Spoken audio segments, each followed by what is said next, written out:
Welcome, I'm Matt Witry, and this is a overview of a poster presentation for APhA 2020, evaluation of a multi-state pharmacy-led mental health first aid training initiative. A little background. Mental health first aid is a training designed to teach the skills needed to identify and provide initial support to people experiencing mental health crises. It's an 8-hour training. A recent effort trained 4 pharmacists to conduct mental health first aid courses for pharmacy professionals in several different US states. The objectives of this analysis were to assess participant mental health first aid reluctance and confidence, describe participant use of mental health first aid skills since being trained, and report some open-ended feedback on mental health first aid training and use.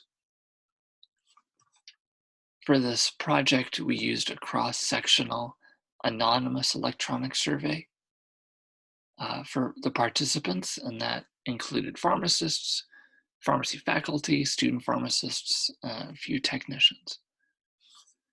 And everyone here participated at some point during 2018. Surveys were distributed between May and June of 2019 using a 4-contact design. The survey assessed beliefs in the form of reluctance items, confidence, mental health first aid use, so use of those skills, and for those we used some established measures and created some of our own items. Analyses included descriptive statistics and a basic content analysis. We had 98 responses out of the 227 participants for a 44% response rate. Most were practicing pharmacists, although a quarter were students. Overall, respondents had favorable scores on reluctance items, so they had low reluctance, although some did not know patients well enough to know when they're in a crisis. And I'll show you some of those items. Participants reported high levels of confidence.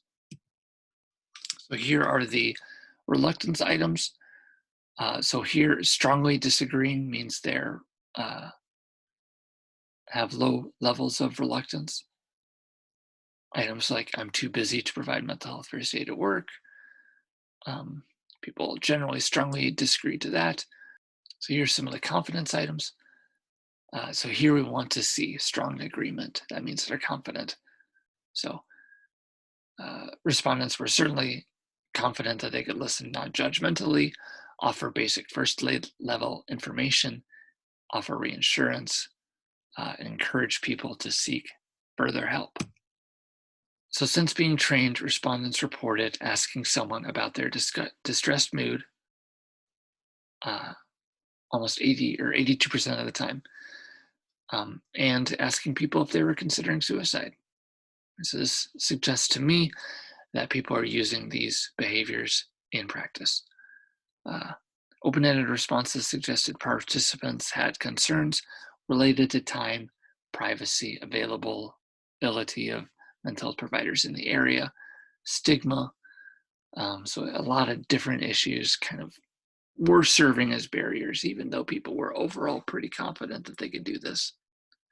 And that's not unlike other things that with new pharmacy services or new things that we ask pharmacists to do. We can see that most had asked someone about their distressed mood, for example. Most had listened non-judgmentally, some multiple times. Future work can reinforce mental health first aid learnings, right? So people had this initial 8-hour training. Is there some things that we can do to keep them going, keep them engaged?